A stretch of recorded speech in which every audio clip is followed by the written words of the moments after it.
It's 10:26 and we're here in the Channel 3 studios as results continue to come in throughout our viewing area.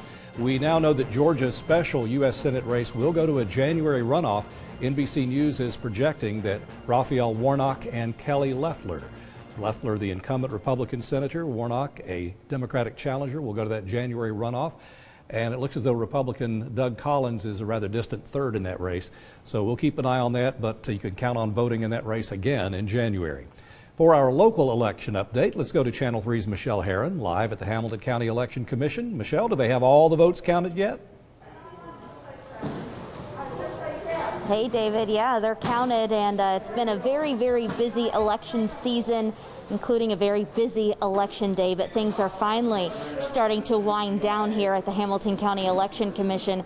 And actually here in this warehouse earlier where those absentee ballots were being counted, that's all been cleared out, and now they're bringing back all those machines that from the precincts where folks were being used to scan those ballots. They're all bringing it back here, and there's actually a pretty long line of cars all lined up outside, and they're bringing back all of those materials and that equipment that was at the precincts. Now there's about a little bit more than 100 precincts reporting, not all of them just yet, but it definitely is the majority of them, so it shouldn't be too much longer before all of the votes will be tallied here in Hamilton County.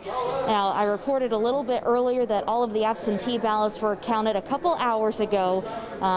There was more than, actually I can't remember the number off the top of my head, so I'm not going to estimate, but they did estimate that they were going to get them finished a little bit earlier. Now what we're still waiting on statewide is for those absentee ballots to be counted in the other larger counties like Davidson, Shelby, as well as Knox. And we will keep you guys updated with all of those numbers. But here in Hamilton County, those absentee ballots have been counted, and we're just waiting for a couple more of those precincts to be bringing their final tallies in, and then that'll be a wrap for election season here in Hamilton County. Of course, we'll have a full wrap-up coming up here in about 30 minutes right here on Channel 3. But for now, reporting live in Hamilton County, Michelle Herron, Channel 3 Eyewitness News. All right, thank you, Michelle. Well, certainly still a long way to go for many races, but here's someone who can already claim victory.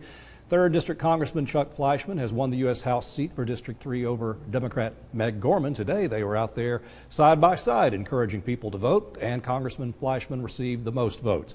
He says, "I will continue to fight for our Tennessee conservative values, which include the right to life, defending our Second Amendment rights, and supporting our law enforcement, military, and veterans." More updates later on Channel 3.